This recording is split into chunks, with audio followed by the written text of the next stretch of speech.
Bismillahirrahmanirrahim. Alhamdulillahi rabbil alamin. Wassalatu wassalamu ala ashrafil anbiya'i wal mursalin. Nabiyina Muhammedin wa ala alihi wa sahbihi wa sallama tasliman kathira. Amma ba'd. Me emrin e Allahut, të gjithë mëshirshmit, mëshiruesit, falenderojmë Allahun, Zotin, krijuesin e botrave. Mirësitë dhe bekimet e Zotit qofshin mbi dashurin e Tij dhe dërguarin e Tij Muhammedin sallallahu alaihi wasallam, si dhe mbi të gjithë ata besimtarë dhe ato besimtarë që ndjekin dhe pasojnë rrugën e Tij deri në ditën e Kiametit. Allahut i lutem me emrat e Tij të bukur dhe atributet e Tij të larta, të jemi për atyre për cilët pejgamberi sallallahu alaihi wasallam ka thënë: sa herë që besimtarët mblidhen dhe të bohen në një shtëpi për shtëpive të Zotit për të lexuar Kur'anin ose për të medituar rreth Kur'anit ose për të përmendur Allahun, mëshira e Allahut derdhet mbi ta, përjetojnë qetësi shpirtërore, me lajket i mbulojnë me krahët dhe me flatrat e tyre, siç janë në tokë, Allahu i përmend atje ku është ai, e kur çohen nga këto takime dhe tubime, një zë tret nga qielli çohuni, se Zoti për Allahu u ka falur gjunahet, gjitha të këqijat që i keni pas, ai u ka kthyer në sevape. Qofshim prej këtyre njerëzve. Amin. Allahumma faqihna fi din wa alimna ta'wil. O Allah, o Zot, na mundso ta kuptojmë fen tënde dhe na mëso, o Zoti ynë, si ta interpretojmë fjalën tënde.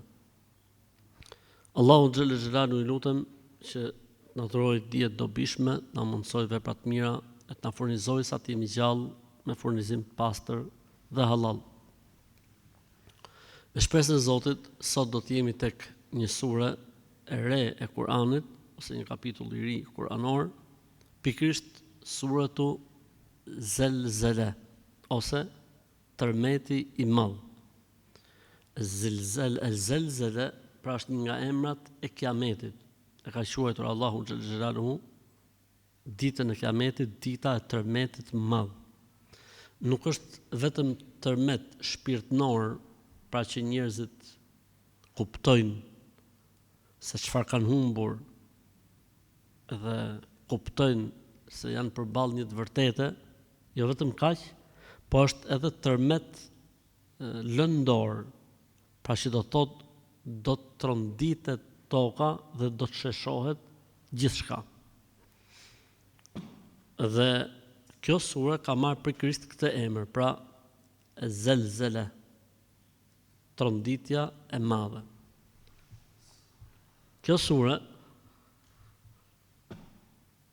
ka zbritur në Mekë sipas një pjesë të mirë të dietarëve të tefsirit, dhe në Medinë sipas një pjesë tjetër të dietarëve të tefsirit. Pyetje, si ka mundësi që për të njëjtën sure thot një pjesë e mirë e komentatorëve se ka zbritur në Mekë, apo thot një pjesë tjetër se ka zbritur në Medinë. Ndërkohë që ne do të shohim se kjo sure faktikisht ka zbritur sipas transmetimeve që lexohet pra nëpër librat e tefsirit, ka zbritur mbas surës An-Nisa dhe para surës El-Hadid. Nëse kjo ka zbritur mbas surës An-Nisa, surja An-Nisa është sure medinase bittifaq. Pra të gjithë janë të një menimi që surja An-Nisa është sure medinase. Atëherë si është puna? Si ka mundësi, sepse kur them ka mendim nga sahabët dhe tabiinët, edhe kështu dhe kështu. Ka një gjë në shkencat e tefsirit Kur'anit, siç ka përmend Sheikhul Islam në Qawaid at-Tafsir, thotë dhe ndodh që një sure apo një ajet të zbresi dhe në Mekë dhe në Medinë. Të zbresi para hijretit dhe mas hijretit. Ata që e kanë transmetimin se ka zbritur para hijretit thonë është sure mekase, ato që e kanë transmetimin dhe thonë se është sure medinase thonë mas hijretit thonë medinase, dhe të dyja palët janë në të drejtë. Pse? Ndodh që një ajet apo një sure të përsëritet për 2 ngjarje apo për 3 ngjarje. Pra mund të përsëritet i njëjti ajet apo i njëjta sure. Kështu që nuk është çudi pra të ketë ndodhur edhe me surën tonë, pra me surën që ne do të trajtojmë sot, surën Zelzele. Suratu Zelzele është një surë që është vendosur në Kur'an mes dy sureve, mes surës El-Bejjine dhe surës El-Adiyat. Suratu El-Bejjine flet për faktin, për argumentin e profecisë. Pra, Zoti thot në surën El-Bejjine, të gjithë njerëzit janë të arsyetuar derisa t'ju vi argumenti. Muhamedi a.s. Kur'ani apo dikush që ju sqaron njerëzve të vërtetën. Se nuk është kusht të vi Muhamedi a.s.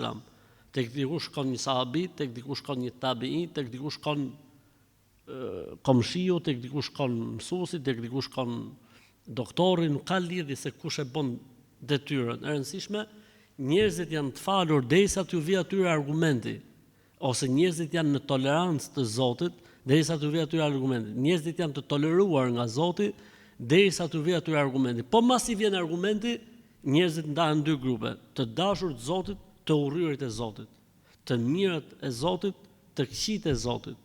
Po në surën El-Bejjine. Dhe po në surën El-Bejjine flet se ku do të shkojnë të mirët, ata që e pranuan vërtetën dhe e ndoqën, të këqijt ata të cilët nuk e pranuan vërtetën dhe nuk e ndoqën. Vjen suratu Zelzele më njëherë mbas kësaj për të treguar se kjo gjëja do të ndodhi mbas kiametit. Pra nuk mund të ketë xhenet në këtë botë, as xhenem në këtë botë me kuptimin e asaj që thot Zoti në Kur'an apo që e thot pejgamberi alayhi. Po, është e vërtetë që jeta e besimtarit në këtë botë është parajs, është xhenet shpirtënor, qetësi etj. Dhe jeta e jo besimtarit është xhehenem shpirtënor, ai zgjen asnjëherë qetësi etj. Ama kur flasim për xhenet, siç besojmë ne muslimanët për xhenetin. Ne muslimanët për xhenetin besojmë se xheneti është i jetueshëm fizikisht edhe shpirtënisht. Me mish, me gjak, me trup, po edhe me shpirt.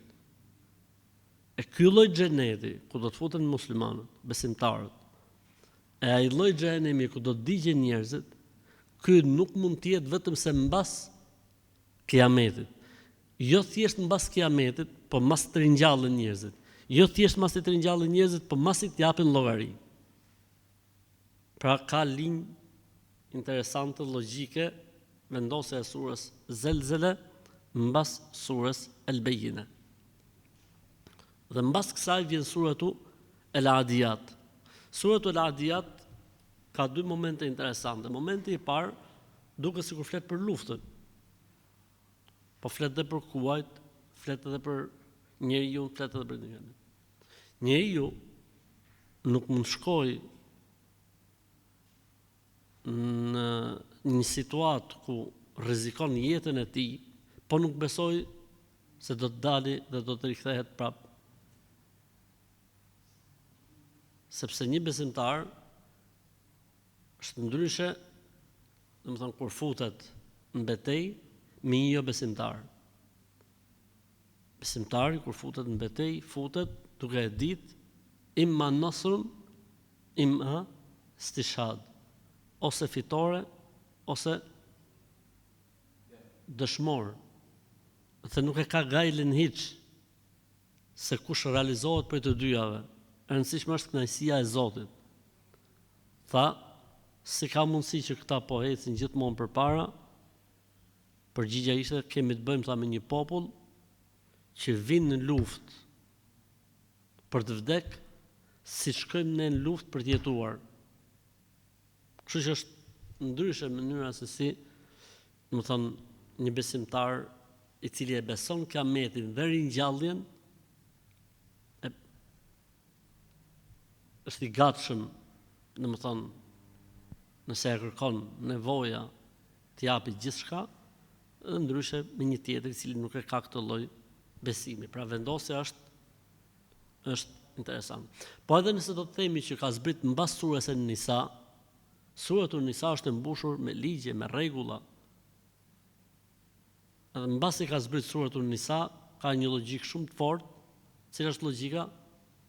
Për gjitha këto keni përdorur llogari. Kur idha zulzilet al-ardu zilzalaha wa akhrajat al-ardu athqalaha wa qala al-insanu.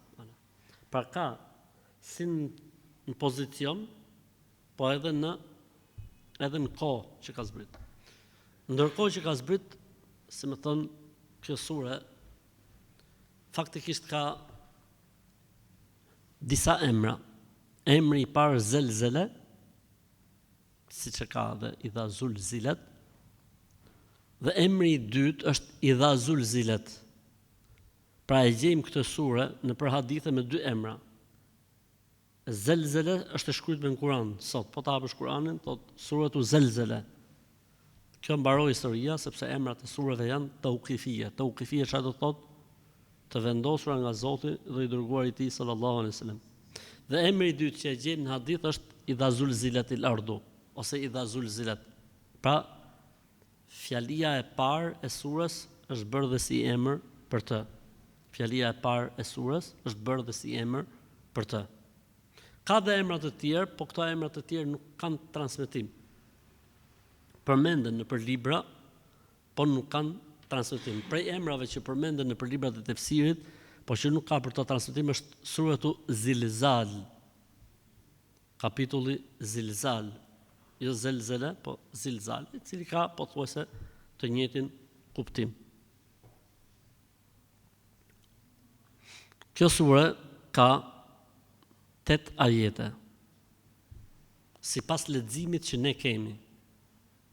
Në leximin ton ka 8. Po mirë, pse mund të ketë një sure më shumë ajetes, varet se si numërohen ajetet sipas leximeve. Pra, si kanë pas ndar ajetet me pushimet e pejgamberit alayhi salatu wasalam. Me pushimet e pejgamberit sallallahu alaihi wasallam. Në leximin ton, pejgamberi sallallahu ka pushuar 8 herë, ne themi 8 ajete. Po ka lexim tjetër që 9 ose 10. Dhe varet nga sa herë ka pushuar pejgamberi sallallahu në leximin e transmetuar prej tij, sepse ne muslimanët besojmë se leximet e Kuranit janë të gjitha të ardhura nga pejgamberi sallallahu alaihi wasallam. Pra ka lexuar Kuranin pejgamberi sallallahu në disa forma të ndryshme dhe këto forma janë të gjitha të transmetuara sipas asaj që quhet qiraat, pra mënyrë e leximit të Kuranit. Duke qenë se kjo sure ka zbrit edhe në Mekë, faktikisht trajton diçka bazike, sepse kështu është natyra e sureve të Mekës. Për këtë arsye në këtë sure ne nuk gjejmë ligje dhe rregulla, përveç se flitet për kiametin, për tronditjen e madhe. Mirë.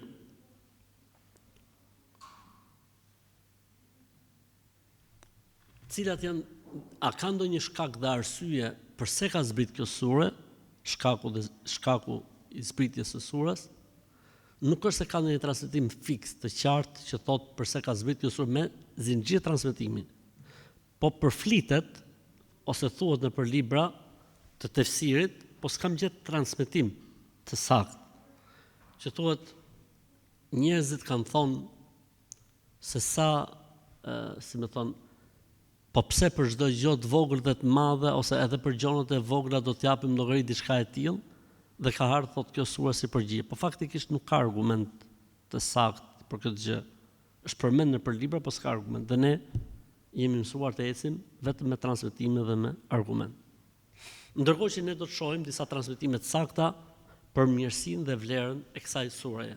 Prej argumentave që flasin për mirësinë dhe vlerën e kësaj sure është hadithi më poshtëm. Këtë hadith transmeton Abdullah ibn Amr ibn As radhiyallahu ta'ala anhu thot: një burr أن رجلا أتى رسول الله صلى الله عليه وسلم فقال një burr erdhi tek pejgamberi sallallahu alaihi wasallam dhe I tha: Ja Rasul Allah, aqri'ni, o I dërguari I Allahut, më mëso ca sure nga Kurani. قال أقرأ من ذوات elif lam ra. I dërguari Allahu sallallahu alaihi wasallam i tha këtij burrit, po mirë, po të lexoj edhe i transmetim thot 3 sure elif lam ra. Pra 3 sure që fillojnë me elif lam dhe ra. Ai tha, ja Rasulullah, thaqula lisani wa ghalidha jismi. Tha o pejgamberi i Zotit, po ku kam mosh unë, po ta përkthej kështu shqip, po ku kam mosh unë për ato sure? I tha pejgamberi sallallahu alajhi wasallam, aqra'u min al-hawamimi. Po mirë, po të lexoj nga surat që fillojnë me hamim. Ai i tha njësoj si herën e parë, po ku kam trup e moshun për hamim, për 3 sure hamim. Atëherë i tha pejgamberi sallallahu alajhi wasallam, aqra'uka min al-musabbihat. Atëherë po të lexoj tha disa sure që fillojnë me sebbih ose yusebbih. Ai tha njësoj si herën e parë, po ku kam moshun e ku kam trupun me mësu ato sure. I tha pejgamberi sallallahu alajhi wasallam, aqra'u alejke bisuratil jami'atil fadhe. Atëherë tha do të lexoj ty një sure gjithë përfshirëse, fadhe, depërtuese, gjithë përfshirëse, depërtuese. Dhe i tha, idha zulzilatil ardhu zilzalaha, dhe ja lexoi deri në fund. Faqala al-arabiyyu hasbi. Ai burri tha, e po mirë, me këtë po rri. Në transmetim tjetër thot, ai tha, o pejgamberi i Zotit, po i përmbahem kësaj e s'po mësoj më gjë tjetër. Tha pejgamberi sallallahu alaihi wasallam, aflaha ar-ruwayjilu. Aflaha ar-ruwayjilu. Burraci, pra sfoglimi i burrit, ruwayjil, shpëtoi. Pra shpëtoi ky burr, shpëtoi, ky burr, shpëtoi, ky burr, shpëtoi, përsëriti 3 herë pejgamberi sallallahu alajhi wasallam, dhe kjo tregon domethënë vlerën e kësaj sureje, vlerën e kësaj sureje. E para se pejgamberi sallallahu alajhi wasallam e quajti el-jami'at el-fadhe, pra sureja gjithëpërfshirëse, depërtuese, gjithëpërfshirëse se ka mbledh gjithçka aty brenda. Sepse njeriu po kuptoi këtë sure, i bë llogarit shumë mirë të gjonave. Fadhe depërton, pra kjo sure kur lexohet, kur kuptohet, nuk rrin dot njeriu kështu, sikur s'ka ndodhur asgjë, por e përjeton, pra me kuptimin depërton në shpirt, depërton në zemër. Për gjërave interesante prapë që tregojnë vlerën e kësaj sureje është hadithi më poshtëm. Hadithin atë të parin thamë transmeton Abu Daudi, Ahmedi e kështu, kurse hadithin e dytë edhe këtë e transmeton Abu Daudi Bejhaqiu. Se një burr nga fisi Gjuhejne e ka dëgjuar pejgamberin sallallahu alaihi wasallam, i cili ka lexuar në namazin e sabahut idha zulzilatil ardhu fi rak'atayn kiltayhima. Thot i dërguari Allahu sallallahu alaihi wasallam e ka dëgjuar të dërguarin Allahut sallallahu alaihi wasallam, i cili e ka lexuar surën idha zulzilatil ardhu në të dyja rekatet e sabahut. Ai tani ka bë komentin e më poshtëm, transmetuesi. Thot, fala adri an nasiya Rasulullah sallallahu alaihi wasallam am qara'a dhalika amdan. Se di tha harroi pejgamberi sallallahu alaihi wasallam apo e bëri vet, pra e lexoi qëllimisht apo e bëri me vetdije. Pse kanë thënë dietarët? Kanë thënë sepse nuk ka ndodhur ndonjëherë që pejgamberi sallallahu alaihi wasallam të ketë lexuar të njëjtën sure në 2 rekatet. Pa mund të ndodhi që ta ketë bërë, si më thonë, qëllimisht, mund të ndodhi që të bërë qëllimisht. 1, për të treguar që lejohet, sidomos për ato që s'din. E dyta, mund ta ketë bërë, si më thënë, për të treguar se kjo sure ka një vlerë të madhe, lexohet në rekatin e parë, lexohet edhe në rekatin e dytë, do të thonë është sure që, si më thonë, si Fatihaja që lexohet çdo rekat, edhe suratu Zelzele pas ka peshë të madhe. Kjo është ideja e peshës dhe mesazhit që jep kjo sure. A mund të ketë ndodhur dhe harresë? Transmetuesi thotë, nuk e di, thotë, a harroi apo e bëri me qëllim. Pa mund të ketë dhe hapësirë harrese. Pse ka thonë ky transmetuesi, sahabiu, që mund të ketë harru, se s'ka ndodhur asnjëherë në jetën e pejgamberit sallallahu alajhi wasallam që të përsërisi një sure në 2 rekate. Dhe ai ka menduar se mund të jetë dhe harresë, dhe është normale që njeriu të harrojë. Është normale që njeriu të harrojë. Prej haditheve që tregojnë vlerën e kësaj sure është gjithashtu se pejgamberi sallallahu alajhi wasallam ka një hadith të cilin e transmeton Ebu Umame el-Bahili radhiyallahu ta'ala anhu. Thot, pra si sahabiu Ebu Umame el-Bahili, ndërsa si hadith transmeton Tabaraniu, Ibn Adiu, Bejhaqiu e të tjerë, edhe Imam Ahmedi. Gjë sa interesant është ky hadith. Kana Rasulullahi sallallahu alaihi wasallam yusalli rak'atayn ba'da al-witri wa huwa jalisun yaqra'u fihima bi idha zulzilat al-ardu wa qul ya ayyuha al-kafirun. Kjo është e rrallë, e veçantë, thot Ebu Umame el-Bahili, sahabiu, i dërguari Allahu sallallahu alaihi wasallam mbas vitrit falte 2 rekat namaz ulur. Lexonte në to idha zulzilat al-ardu zilzalaha, pra surën Zelzele, dhe surën Qul ya ayyuhal kafirun. Këtu kemi diçka interesante, që është fakti falja e namazit mas vitrit. Mas vitrit. Tani, kjo është diçka e rrallë. Për këtë arsye kanë thonë, nuk bëhet gjithmonë, nuk bëhet vazhdimisht. Mund ta bëjë njeriu ndonjëherë rrallë, siç e ka bërë pejgamberi sa sem, ndonjëherë rrallë, sepse nuk ka transmetim tjetër për këtë gjë. Nuk ka transmetim tjetër. Po pse mund të jetë bërë kjo gjëja tani? Futen ulemat dhe thonë çka ka këtu mrena. Një për arsyeve thonë është ka dash pejgamberi sa sem të sqaroj se nëse dikush e fal vitrin, po do të falet prap mas vitrit, mund të falet dhe mas vitrit dhe s'ka nevojë me bë vitër tjetër mbrapa.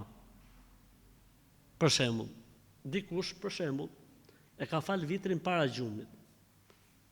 Dhe i doli gjumi natën. Çfarë duhet bëj?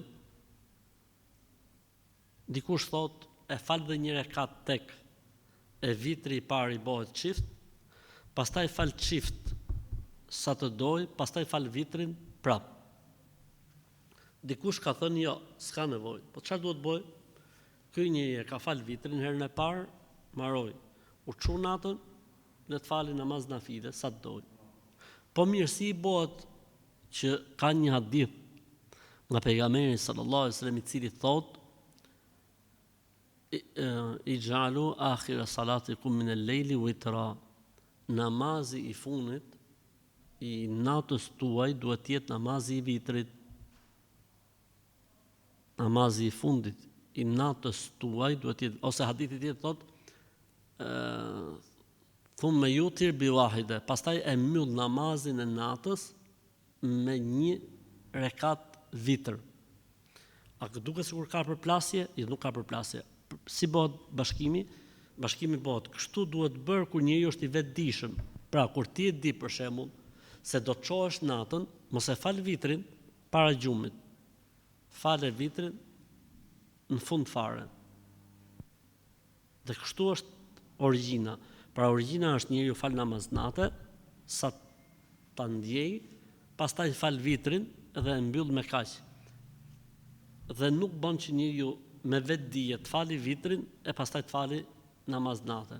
Po nëse ndodh ndonjëherë nuk ka problem. Ose nëse e ka fal vitrin dhe i del gjumi, lejohet që të fali namaze çift, pra namaze çift, nuk ka asnjë lloj problemi.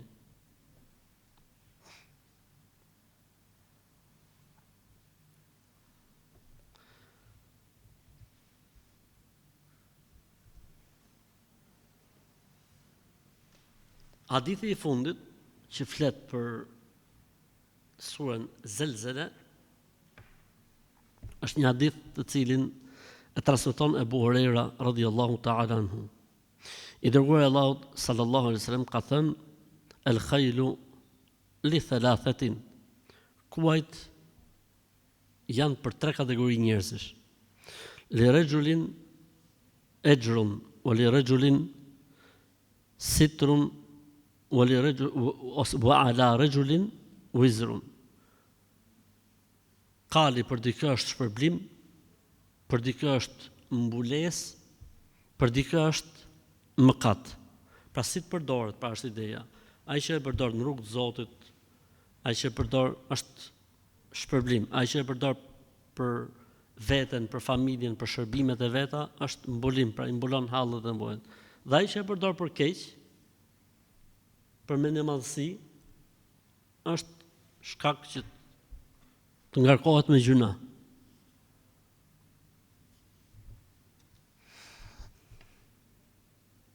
Nëse jep hakun e Zotit apo hakun apo jep hakun kalit. Tha njëri për njerëzve: "Wa anil humur", po për gomerët, për kuajt thëshë.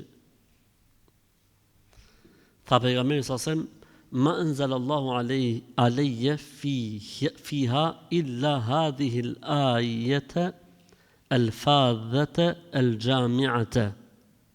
Nuk më ka zbrit Zoti për gomer diçka speciale, siç më ka zbrit për kuajt që sapo fola, përveç ajetit të mëposhtëm, ajetit gjithëpërfshirës, edhe lexoi pejgamberi sallallahu alajhi wasallam: "Faman ya'mal mithqala dharratin khayran yarah, wa man ya'mal mithqala dharratin sharran yarah."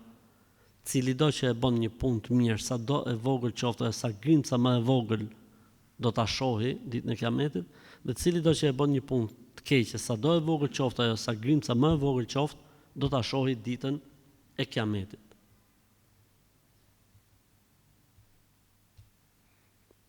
Dhe ndër vlerat e kësaj sureje mund të përmendet edhe kush? Mund të përmendet dhe thënia e pejgamberit sallallahu alaihi wasallam kur ka folur për suret nga suratu Kaf deri në fund Kur'anit. Nga suratu Kaf deri në fund Kur'anit ka thënë pejgamberi sallallahu alaihi wasallam: "Wa fuddiltu bil mufassal." Zoti më ka dalluar nga pejgamberët e tjerë me suret mufassal. Çfarë është mufassal? Nga suratu Kaf e poshtë. Pse janë quajtur mufassal? Se janë ajete të shkurtra, të thjeshta dhe të qarta, në krahasim me nga El-Bakaria deri në surën Kaf. Është hadithi i gjatë që thotë Zoti në vend të Uratit më ka dhënë El-Bakaren dhe Ali Imran, në vend kësaj më ka dhënë këtë, në vend Zeburit më ka dhënë këtë, ndërsa mua më ka dalluar në krahasim me pejgamberët e tjerë me El-Mufassal. El-Mufassal janë nga suratu Kaf deri në fund të Kur'anit. Pra suratu Zelzele është Mufassal. Është nga surat nga Kafi deri në fund. Okay. Le të vim tek surja, ta shohim pak surën nga brenda.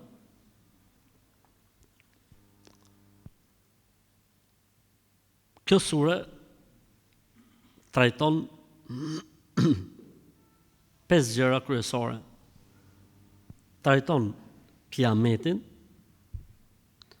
trajton llogarinë dhe llogaridhënien, trajton boshtet, boshtet ku rreh kjo sure ose objektivat ose kësaj sure është dita e Kiametit, 1, llogaria dhe llogaridhënia, 2, 3 mund të numërojmë 2, 3, dëshmuesit e njeriut, mënyra se si bëhet llogaridhënia ditën e Kiametit, kanë thonë dhe pesta është një ftesë indirekte për reflektim. Se kur njeriu njihet me gjithë këto të vërteta, duhet reflektoj, duhet të jetë kujdesshëm, sepse ne i besojmë këto gjëra. E një njeri që i beson, duhet të reflektoj në jetë. Le të shohim pak mënyrën se si është ndërtuar sura nga brenda. E fillon me tërmetin e madh, i cili shemb çdo gjë. Dhe pastaj tregon se çfarë ndodh. Çfarë ndodh? Thotë do dalin nga toka gjërat që e kanë rënduar atë, do t'i trajtojmë inshallah taala. E kjo nuk vjen se toka i nxorri se kështu i erdhi. Jo, e ka nga Zoti një gjë të tillë. Atë ditë njerëzit do të ndahen. Pra nuk do të jenë bashkë, do të ndahen sipas kategorive që janë, sipas grupeve që janë, sipas veprave që janë, e kështu me radhë. Po mirë, kjo ndarje në sajt të kujt do të bëhet?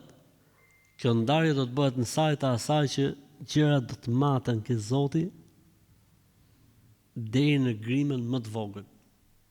Inna Allaha la është ajeti.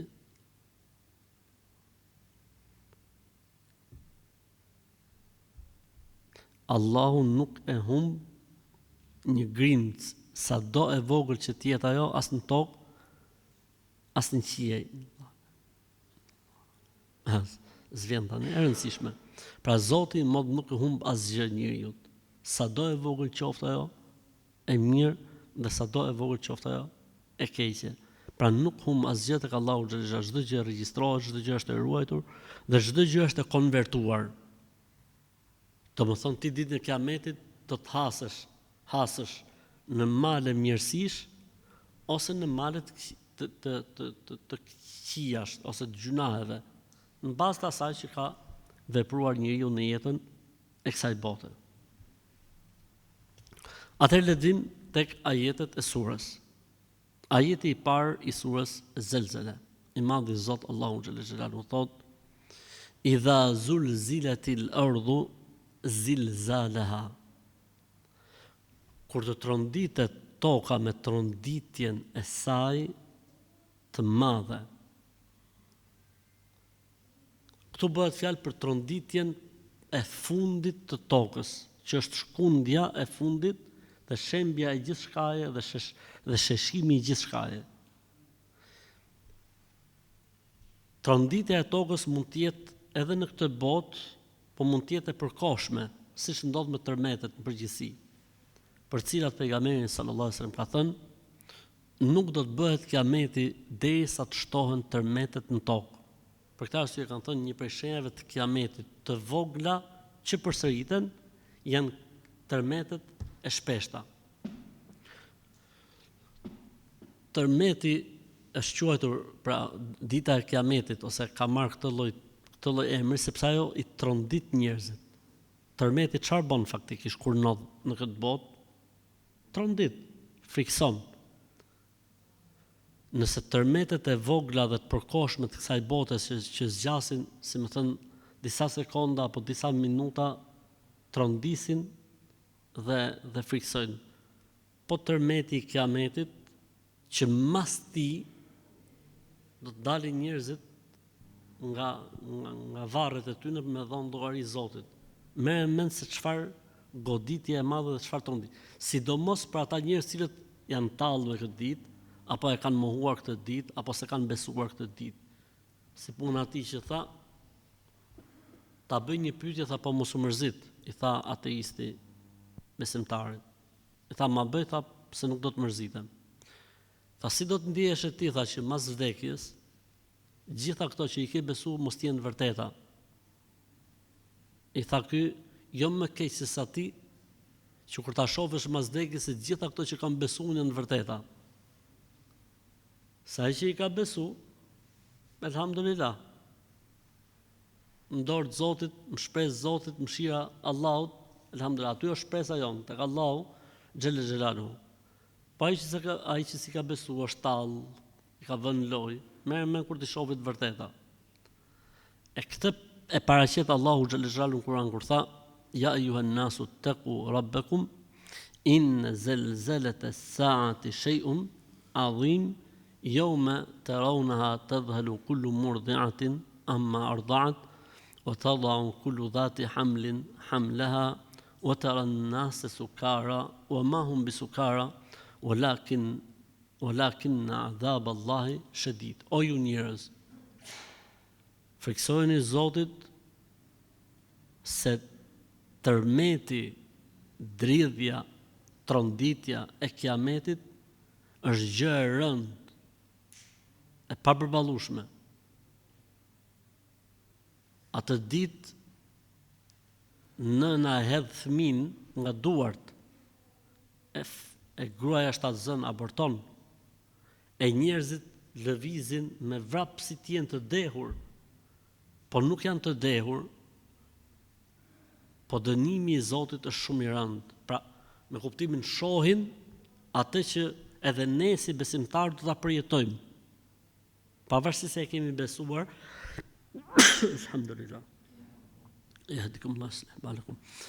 Pavarësisht se e kemi besuar, pavarësisht, po kiameti është i tmerrshëm. Xhehenemi është i tmerrshëm. E jo më ata njerëz që nuk e kanë besuar, ata njerëz që janë tallë më të kështu me radhë. E Zoti i Madh e paraqet në pamjen më reale ditën e kiametit në surën El-Hajj, ajeti i parë. Jo me yaj'alul wildana shiba, thot Zoti në surën Muzammil, fëmit thinjen. Pra nëse fëmit që s'kan bërthon llogari dhe kanë sigurt dhe janë rregull, thinjen. Merë mendje çfarë ndodh me ata njerëz që janë të vetëdijshëm dhe dinë se çfarë kanë bërë dhe si kanë bërë gjërat dhe punët e kështu me radhë.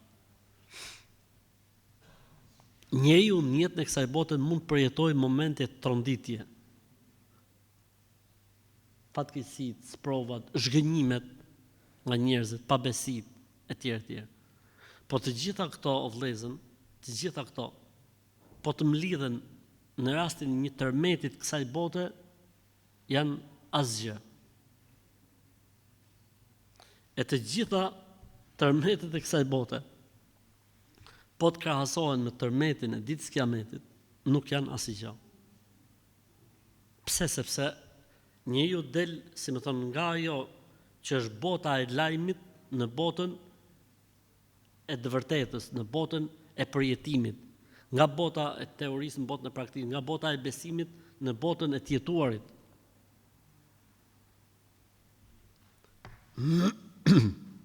A bëhet fjalë këtu për shkundjen që do të ketë toka përpara se të ringjallen njerëzit, që do të sheshohen malet dhe çdo gjë do të dystohet? Apo bëhet fjalë këtu për një shkundje tjetër të tokës, një tërmet tjetër tokës, e cila do të jetë shkak që të shahet toka dhe të dalin njerëzit nga varret e tyre, të dyja. Edhe përpara se të bëhet kiameti, toka do të shkundet, e çdo gjë do të sheshohet e do të rrafshohet, dhe do të bjerë 40 ditë shi, e mas këtyre 40 ditëve do t'i fryhet bririt, do të ketë një tronditje tjetër, dhe nga kjo tronditja tjetër do të dalin njerëzit dhe xhindët edhe kafshët nga toka për të dhënë llogari. Normalisht që kafshët do të jenë thjesht për mësim, për ibret, pra për të marrë mësim njerëzit, sepse kafshët nuk kanë llogari me dhonë, ndërsa njerëzit edhe xhinët janë ata të cilët do të japin llogari. Allahu na lehtësoft atë ditë. Amin. Idha zulzilatil ardu zilzalaha, kur të tronditet toka me tronditjen e saj të madhe. Pra si do të jetë halli juaj o njerëz? 1. A e keni menduar këtë gjë o njerëz? 2. A e keni llogarit se çdo gjë me të cilën mbaheni do të sheshohet, s'do të ketë më vlerë? A e keni bërë llogarit për këtë ditë? Idha zulzilatil ardu zilzalaha wa akhrajatil ardu athqalaha. Atë ditë toka do të nxjerrë gjërat që e kanë rënduar. Çfarë e ka rënduar tokën? Tokën e kanë rënduar njerëzit me gjunahet e tyre. E këta njerëz janë në përgjithësi mrena tokës. E toka do t'i nxjerrë. Ka një koment tjetër që thotë jo, bëhet fjalë për njerëzit dhe për thesaret e fshehura në tokë. Para kiametit, kur të bëhet ajo tronditja e parë, do të dalin gjitha sipër tokës. Domethënë s'kan më asnjë lloj vlere. Nuk do të kenë më asnjë lloj vlere. Para kiametit çdo gjë do të dalë sipër tokës dhe do të jetë duke u zhvilluar kiameti dhe nuk i bjerë më me një askujt, as për thesare, as për flori. Është njësoj sikur në jetën e kësaj bote, me qendra tërmeti për shembull, i shkon anjonit menja me shku me marr parat për shembull, thotë shkoj të marr lekët ose kutinë e lekëve për shembull, si të shpëtoj me jetën time. E njëjta gjë dhe ditën e kiametit, kur të ndodhit goditja. Si shkon menja më njëu për asgjë, edhe pse mund të kalojë afër thesarit, afër florinit, e ka mendjen si të shpëtoj. Dhe kuptimi i dytë, gjërat që e kanë rënduar. Toka nuk është rehat fort me njerëzit. Ka disa transmetime që i kërkon leje Zotit ti përpi mëkatarët dhe gjunafçarët. Ashtu siç thuhet për detin apo për oqeanin botror që i kërkon leje Zotit. Për këtë arsye tha Zoti në Kur'an, sikur Allahu ti trajtonte njerëzit apo ti merrte njerëz me gjunahet e tyre, s'do të kishte lënë mbi sipërfaqen e saj asgjë. E pikërisht njerëzit e varrosur në tokë e kanë rënduar tokën. Se toka është në rregull me Zotin e vet, qielli është në rregull me Zotin e vet, deti dhe oqeani është në rregull me Zotin e vet. Është ky njeriu i cili është vonë si menaxher i kësaj bote, i kufizuar normalisht, si administrator i kufizuar, ky i cili e rënon tokën me gjunat. Pra nëse toka ka bezdi nga njeriu gjunafçar kur futet në brendësinë e vet, merr mend se si mund të jetojë ky njeri në këtë botë. Nëse gjunahet e njeriu e nxin gurin e bardhë që zbriti nga xheneti dhe e mori emrin guri i zi. Nga gjunahet e kujt? Nga gjunahet e njerëzve. Merr mend çfarë bëjnë gjunahet me njeriu, merr mend çfarë bëjnë gjunahet me njeriu. Për këtë arsye dhe kur futet njeri i keq në tokë, apo kriminal, apo mohues, apo qafir, edhe toka nuk është mirë me të. Për këtë arsye, çdo njeri që futet në tokë do të shtrëngohet. Çdo njeri që futet në tokë do të shtrëngohet. O do të shtrëngohet shtrëngim, dënimi dhe urrejtje, o do të shtrëngohet shtrëngim, malli dhe dashurie, siç ka ndodhur me Sa'd ibn Mu'adhin. A ka njerëz që toka si ka pranu? Po. Ka njerëz që toka nuk i ka pranu. Një nga ta ne kemi përmend tek mrekullitë e pejgamberit sallallahu alajhi wasallam, një person i cili tallej me pejgamberin sallallahu alajhi wasallam, me Kur'anin, dhe pejgamberi sallallahu alajhi wasallam u lut kundër atij që toka mos ta pranojë. Dhe e varroshin dhe e gjeshin sipër tokë. E varroshin, e gjesin sipër tokë, e varrosin, e gjesin sipër tokë dhe çfarë i bën? E lanë sipër tokës dhe e mbulon me gur. Ose ka i transmetuar thotë se e kanë hudhur në pus dhe e kanë mbulur me gur. Pra toka nuk e mante.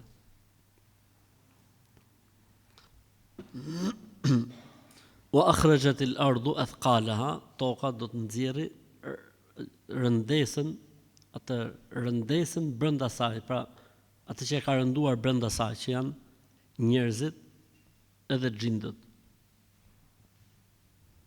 Po pse edhe xhindët varrosen? Edhe xhindët varrosen. Edhe ato me atë metodën e vet varrosen. Wa qala al-insanu ma laha, njeriu do të thot me habi, çfarë i ndodhi kësaj? Çfarë po ndodh kështu? Ose ç'është kështu? Do të thot njeriu me habi, ç'është kështu? Çfarë po ndodh? Pra me të vërtet, domethënë do të jetë një situatë që njeriu habitet, të merrohet, e thot çfarë po ndodh? Çfarë po ndodh?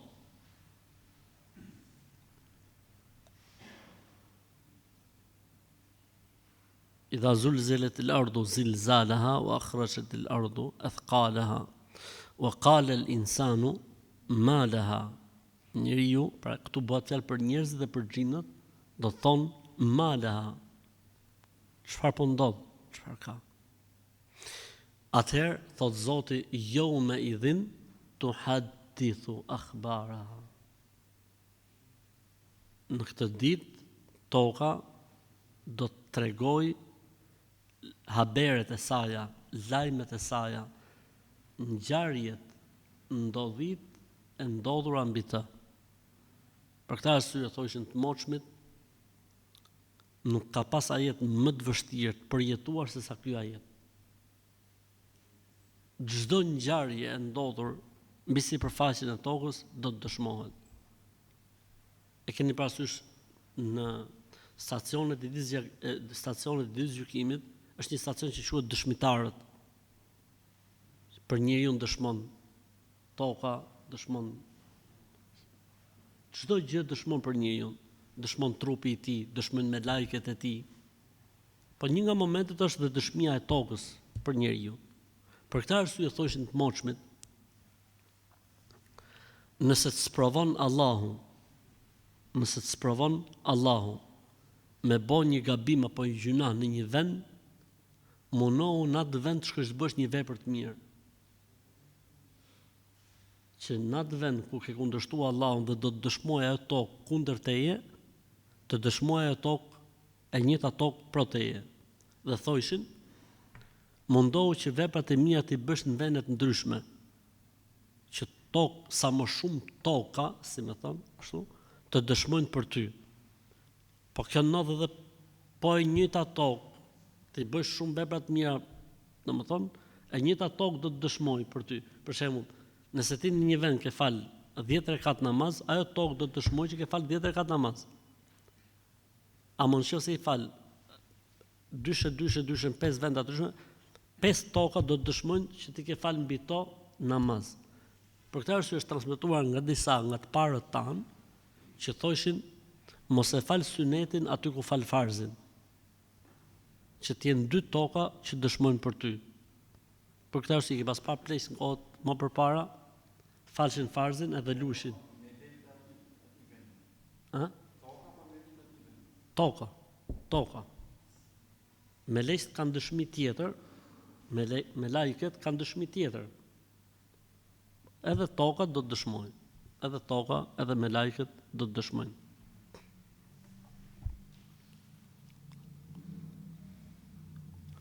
Bi anna rabbaka awha laha, me urdhrin dhe me lejen e Zotit.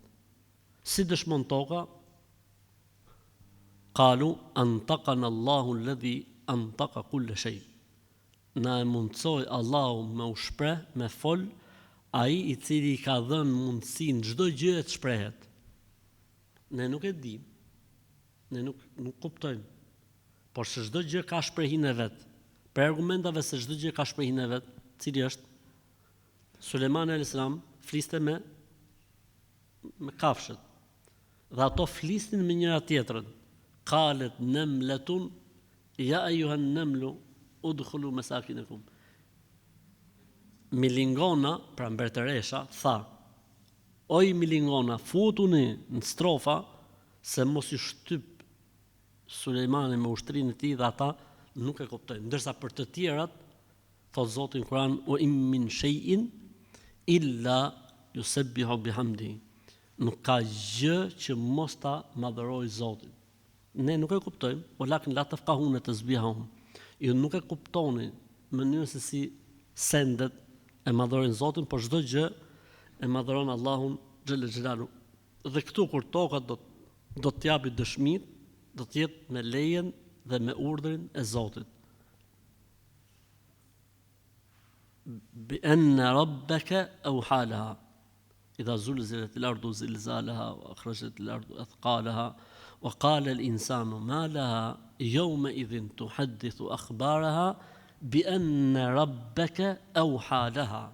Se Zoti ja ka shpallur. Pra Zoti ja mundsoi asaj që të shprehi dhe të japi dëshmitë e saj. Yawma idhin yasduru an-nasu ashtatan liyuraw a'malahum. Atë ditë njerëzit do të jenë të shpërndar për të parë veprat e tyre dhe punët e tyre. Shpërndarja e njerëzve ditën e Kiametit është sipas profetëve dhe pejgamberëve, ndarja e parë. Dhe ndarja e dytë do të jetë sipas pozicioneve që kanë. Kanë thonë 4 janë pozicionet ndarje ditën e Kiametit. Besimtar i qetë, besimtar i qetë, besimtar jo i qetë, edhe pse është besimtar, jo i qetë, jo besimtar i tmerruar, gjynafqar i friksuar. 4 do të jenë ndarjet ditën e Kiametit. Besimtar i qetë, besimtar jo i qetë.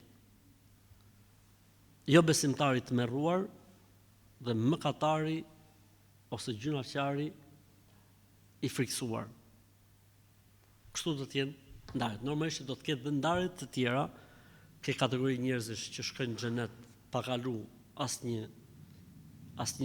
si më thon stacion për stacionet e ditës së Kiametit, ke njerëz që do të jenë në hijen e arshit të Zotit, ke njerëz që do të jenë shumë afër pejgamberit sallallahu alaihi wasallam, njerëzit që kanë qenë më të sjellshëm të tjerë. Pra do të ketë ndarje nga më të ndryshmet ditën e Kiametit. Do të ketë përzierje sipas ymmeteve. Pra pejgamberi sallallahu alaihi wasallam me ndjekësit e tij do të jetë në një vend. Ibrahim alayhis salam me ndjekësit e tij do të jetë në një vend. Isa alayhis salam me ndjekësit e tij do të jetë në një vend tjetër. Musa alayhis salam me ndjekësit e tij do të jetë në një vend tjetër. Gjithsecili për pejgamberëve do të jetë me popullin e kohës tij. Pastaj aty bëhet ndarja tjetër. Besimtarët, munafikët, jo besimtarët, pastaj besimtarët mes veti ndahen sipas kategorive e kështu me radhë. Liurau a'malahum.